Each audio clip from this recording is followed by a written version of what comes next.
ഈശ്വർ കൂടി ഈ ഘട്ടത്തിൽ നമുക്കൊപ്പം ചേരുകയാണ്. രാഹുൽ, പെരുങ്കള്ളനാണ് തന്ത്രി എന്നാണ് CPM സംസ്ഥാന സെക്രട്ടറി പറഞ്ഞത്. വളരെ സ്വാഗതാർഹമായ പ്രസ്താവനയാണ്. കാരണം അങ്ങനെ പറയുമ്പോൾ ആരാണ് തന്ത്രിയെ കുടുക്കിയെന്ന് പകൽ പോലെ വ്യക്തമാകുക. ഞാൻ അടക്കമുള്ള പല ആൾക്കാരും CPM-ന്റെ രാഷ്ട്രീയ താല്പര്യം കൊണ്ടാണ് തന്ത്രിയെ അറസ്റ്റ് ചെയ്തതെന്ന് പറയുമ്പോൾ പൊതുജനങ്ങൾക്ക് ഒരു സംശയം ഉണ്ടാകാം. അതായത് CPM പോലെ കേരളത്തിലെ ഏറ്റവും വലിയ ബഹുജന പ്രസ്ഥാനം, കേരളത്തിലെ ഏറ്റവും പ്രമുഖ ഹിന്ദു ക്ഷേത്രത്തിലെ തന്ത്രിയെ അങ്ങനെ കള്ളക്കേസിൽ കുടുക്കുമോ എന്ന സംശയം ഉണ്ടാകാം. ഗോവിന്ദ മാഷ് വെളിയിൽ അത് വിളിച്ചു പറഞ്ഞതോടുകൂടി പാവിട്ട വാക്കായിരിക്കാം. പക്ഷെ അദ്ദേഹം വിളിച്ചു പറഞ്ഞത് യഥാർത്ഥത്തിൽ ആരുടെയെങ്കിലും മനസ്സിൽ സംശയമുണ്ടെങ്കിൽ ആ സംശയം മാറി ഇതിന്റെ പിന്നിൽ CPM-ന്റെ രാഷ്ട്രീയ താല്പര്യമാണെന്ന് പകൽ പോലെ വ്യക്തമായില്ലേ? ഇല്ലെങ്കിൽ ഗോവിന്ദ മാഷിന് എങ്ങനെയാണ് കോടതിക്ക് അറിയുന്നതിനെക്കാട്ടി കൂടുതൽ കാര്യങ്ങൾ അറിയുക? ഗോവിന്ദ മാഷ് എന്തായാലും ആഭ്യന്തരമന്ത്രിയോ അല്ലെങ്കിൽ ആഭ്യന്തര വകുപ്പ് ആളോ അല്ല, നിയമമന്ത്രിയല്ല. പക്ഷേ ഗോവിന്ദ മാഷ് പെരുങ്കളനാണെന്ന് പറഞ്ഞോടുകൂടി തന്ത്രി കൂടുതൽ ക്രിസ്റ്റൽ ക്ലിയർ ആയി ക്ലീൻ ചിറ്റോടുകൂടി ജനങ്ങളുടെ മനസ്സിന്റെ മുമ്പിലേക്ക് വരികയാണ്. കാര്യം CPM-ന്റെ രാഷ്ട്രീയ, ഇനി ഒരു വരി കൂടെ പറഞ്ഞ് അവസാനിക്കുക, CPM-ന്റെ രാഷ്ട്രീയ താല്പര്യമാണ് എന്ന് വ്യക്തമായില്ലേ? തീർന്നില്ല. എനിക്കതിലൊരു വിഷമമുണ്ട്. പത്മകുമാർ സാറിനെയും അല്ലെങ്കിൽ വാസു സാറിനെയും അടക്കം കള്ളന്മാരെന്ന് വിളിക്കുന്നത് വളരെ ദുഃഖകരമാണെന്നാണ് എനിക്ക് നമ്മുടെ ഗോവിന്ദ മാഷോട് പറയാനുള്ളത്. ഗോവിന്ദ മാഷ് പറഞ്ഞത് ആ ലിസ്റ്റിൽ ഉള്ളതാണ്. ആ ലിസ്റ്റിൽ തന്ത്രിയേക്കാൾ, തന്ത്രി 11-ാം 9-ാം പ്രതിയും 11-ാം പ്രതിയും ഒക്കെയാണ്. ആ ലിസ്റ്റിൽ കൂടുതൽ മേൽപ്രതികളായി നിൽക്കുന്ന പത്മകുമാർ സാറും വാസു സാറും ഒക്കെ പെരുങ്കള്ളന്മാരാണെന്നാണോ ഗോവിന്ദ മാഷ് ഉദ്ദേശിച്ചതെന്ന് അറിയില്ല. പക്ഷെ ഇതൊന്നുമല്ല, വിഷയം സിമ്പിൾ ആണ്. ശബരിമല തന്ത്രിയെ കൊടുക്കുന്നതാണ് CPM-ന് രാഷ്ട്രീയപരമായി ഗുണം ചെയ്യുക. എങ്ങനെ?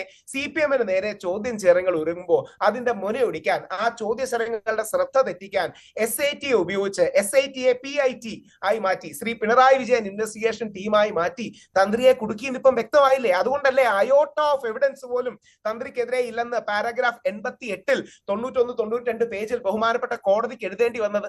ഇത് 81-ാം പേജിൽ ജസ്റ്റിസ് ബദറുദ്ദീൻ തന്ത്രിക്ക് അനുകൂലമായി കഴിഞ്ഞ പ്രാവശ്യം മറ്റൊരു വിധിന്യായത്തിൽ പോലും ബെയിൽ കേൾക്കുന്ന വിധിന്യായത്തിലും എഴുതി.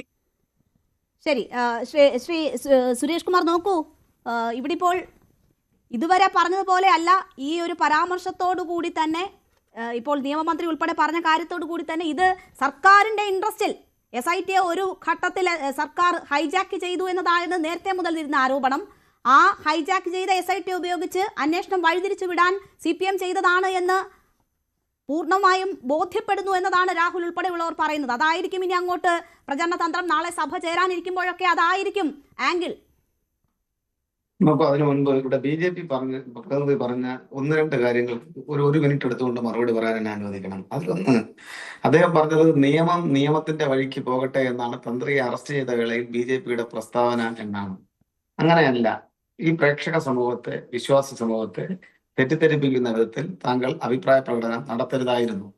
BJP-യുടെ ആലപ്പുഴ ജില്ലാ പ്രസിഡന്റ് അറസ്റ്റ് ചെയ്ത ഉടൻ തന്നെ തന്ത്രിയുടെ വീട്ടിലേക്ക് പോയി.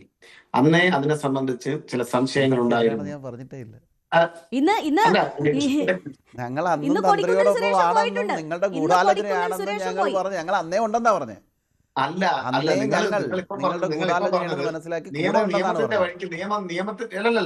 നിയമത്തിന്റെ വഴിക്ക് പോകട്ടെ അഭിപ്രായത്തിൽ വ്യത്യാസമില്ല എന്നാണ്.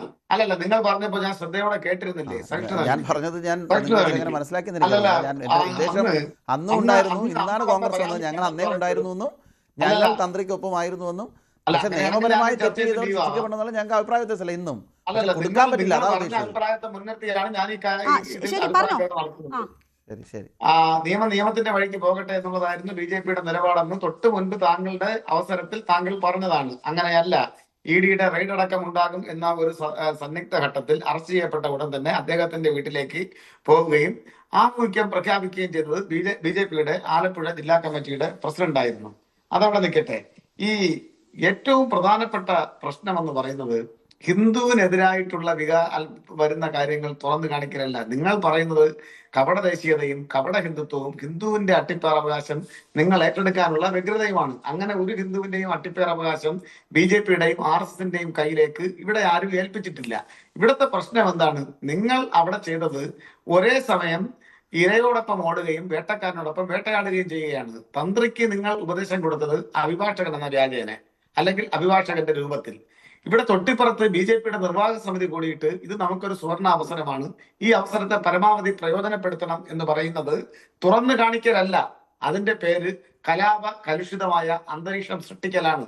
അത് ഈ കേരളത്തിൽ മതനിരപേക്ഷതയുടെ, മതസൗഹാർദ്ദത്തിന്റെ പേര് കേട്ട ഈ കേരളത്തിൽ നിങ്ങൾ അതിനു വേണ്ടിയിട്ടുള്ള കോപ്പ് കൂട്ടി എന്നുള്ളത് വസ്തുതയാണ്. ഇപ്പോൾ സ്ത്രീ പ്രവേശനത്തിൽ അല്ലല്ല, ഒരു കാര്യം ഞാൻ ചോദിക്കട്ടെ, അതായത് രഹന പാർട്ടിയും ബിന്ദുമണി ഉൾപ്പെടെയുള്ള ആളുകളെയൊക്കെ ശബരിമലയിൽ കൊണ്ടുപോയി കയറ്റാനുള്ള തീരുമാനം BJPക്ക് സുവർണാവസരം ആയിക്കോട്ടെ എന്ന് പറഞ്ഞിട്ട് CPM എടുത്തുന്നാണല്ലോ നിങ്ങളിപ്പോൾ പറഞ്ഞു വെക്കുന്നത്. അവിടുത്തെ സ്ത്രീകളെ, അവിടെ വരാൻ അവിശ്വാസികളായിട്ടുള്ള ആളുകളെ ശബരിമലയിൽ കൊണ്ടുപോയി കയറ്റി ആ അശുദ്ധി ഉണ്ടാക്കാനുള്ള പരിശ്രമങ്ങൾക്ക് നേതൃത്വം കൊടുത്തത് BJPക്ക് സുവർണാവസരം ഉണ്ടാക്കി കൊടുക്കാൻ CPM പരിശ്രമിച്ചു എന്നാണ്. അതാ AKE സെന്ററിന്റെ അകത്ത് ഞങ്ങൾ വന്നിരുന്ന പിണറായി വിജയനും ഒക്കെ വിളിച്ചുകൂട്ടി അത് നടത്തുമെന്ന് പറഞ്ഞിട്ടാണോ? പാർട്ടിയുടെ നേതാവായിട്ട് എന്തും വിളിച്ചു പറയാന്നാണ്. തെറ്റാണ്. നിങ്ങൾക്കാണ് ഇതിന്റെ എല്ലാ അവകാശം തന്നിരിക്കുന്നത്. കേരളത്തിലെ എല്ലാവരുടെയും അവകാശം കമ്മ്യൂണിസ്റ്റ് പാർട്ടിക്ക് തന്നിരിക്കുന്നു എന്നാണ് വിചാരം. നിങ്ങൾക്കല്ല അവകാശം തന്നിട്ടുള്ളത്. നിങ്ങൾക്കാണ് അവകാശം തന്നിട്ടുള്ളത്. അടിസ്ഥാനത്തിലാണ് ഞങ്ങൾ പ്രവർത്തിച്ചുകൊണ്ടിരിക്കുന്നത്. ഏതിന്റെ അടിസ്ഥാനത്തിൽ? 10 വർഷമായി പ്രവർത്തിച്ചുകൊണ്ടിരിക്കുന്നത്. രാഹുലിനോട് എനിക്ക് ഒരു കാര്യം കൂടി ചോദിക്കാനുണ്ട്. ഈ മഷി ഉണ്ടല്ലോ, ആ മഷി പുരട്ടുന്നതിന്റെ അവകാശത്തിന്റെ അടിസ്ഥാനത്തിലാണ് ഞങ്ങൾ പ്രവർത്തിച്ചുകൊണ്ടിരിക്കുന്നത്. മനസ്സിലാക്കണം. മഷി പുരട്ടുന്ന അവകാശം എന്ന് പറഞ്ഞാൽ ഇവിടുത്തെ വിശ്വാസങ്ങളെ മുഴുവൻ തച്ചു തകർക്കണമെന്നല്ല. ഇവിടുത്തെ ജനങ്ങൾ വോട്ട് ചെയ്ത് നിങ്ങൾക്ക് വിജയിപ്പിച്ചത് ഇവിടുത്തെ വിശ്വാസങ്ങളെ മുഴുവൻ തച്ചു തകർക്കണമെന്നും നിങ്ങളുടെ തോന്നിയവാസങ്ങൾ ക്ഷേത്രങ്ങൾക്കുള്ളിൽ നടപ്പിലാക്കണമെന്നും കൂടിയിട്ടല്ല. കോടതി വിധി രൂപപ്പെടുത്തിയത് നിങ്ങൾ കൊടുത്ത അഫിഡവിറ്റ്, കമ്മ്യൂണിസ്റ്റ് പാർട്ടി LDF സർക്കാർ കൊടുത്ത അഫിഡവിറ്റിനെ തുടർന്ന് വന്ന വിധി, അത്തരം കാര്യങ്ങളെ കുറിച്ച് ഞങ്ങൾക്ക് വ്യക്തമായ ബോധ്യമുണ്ട്. ഇങ്ങനെയുള്ള കപിളത്തരം എടുക്കാനും ശുദ്ധജലം കൊടുക്കാനും ഭരണം നടത്താനും നിങ്ങൾക്ക് അവസരം തന്നത്. നിങ്ങൾക്ക് അത് ക്ഷേത്രങ്ങളെ നശിപ്പിക്കാനുള്ള നിങ്ങളുടെ ഈ അഹങ്കാരം ഉണ്ടല്ലോ, അഹങ്കാരത്തിനുള്ള തിരിച്ചടിയാണ്. രാഹുലിനോട് ഒരൊറ്റ കാര്യം കൂടി. രാഹുൽ, ഈ പകവീട്ടലെന്നൊക്കെ പറയുമ്പോൾ എന്താണ് യുവതി പ്രവേശനത്തിലെ ഇപ്പോഴത്തെ നിലപാടെന്ന് ചോദിച്ചാൽ നേതാക്കന്മാർക്ക് മറുപടി പോലുമില്ല. ആ CPM പകവീട്ടലിന് വേണ്ടി ഇപ്പോൾ ഒരു അറസ്റ്റിലേക്ക് പോകുമെന്ന് താങ്കൾ വിശ്വസിക്കുന്നുണ്ടോ? അല്ല, രണ്ട് വരിക ഞാൻ പറയും. ഞാൻ ആദ്യ കാലത്ത്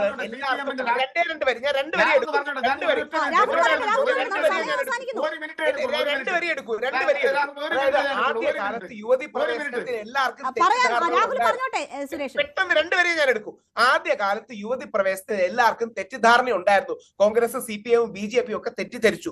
പിന്നീട് വിശ്വാസികളുടെ നിലപാടും സത്യവും മനസ്സിലാക്കി വിശ്വാസികളെ സപ്പോർട്ട് ചെയ്തു. അതേപോലെ തന്ത്രിയെ കുറിച്ച് തെറ്റിദ്ധാരണ CPM-ന് ഉണ്ടായിരിക്കാം. തന്ത്രി നിരപരാധിയാണെന്ന് ഇപ്പോൾ പകൽ പോലെ വ്യക്തമായി. ഇനിയും തന്ത്രിയെ 41 ദിവസം ജയിലിലടച്ചതിന് കൂടെ നിൽക്കണം. വന്നോട്ടെ, ഇനി വിധി വന്നോട്ടെ, ട്രയലൊക്കെ കഴിയട്ടെ. പക്ഷേ കോടതിയിൽ അയോട്ട ഓഫ് എവിഡൻസ് പോലും ഇല്ലെന്ന് കോടതി പറഞ്ഞ സ്ഥിതിക്ക് CPM-നോടും അഭ്യർത്ഥിക്കാനുള്ളത് 41 ദിവസമാണ്. കൂടുതൽ വാർത്തകൾക്ക് News 18 Keralam YouTube channel subscribe ചെയ്യുക.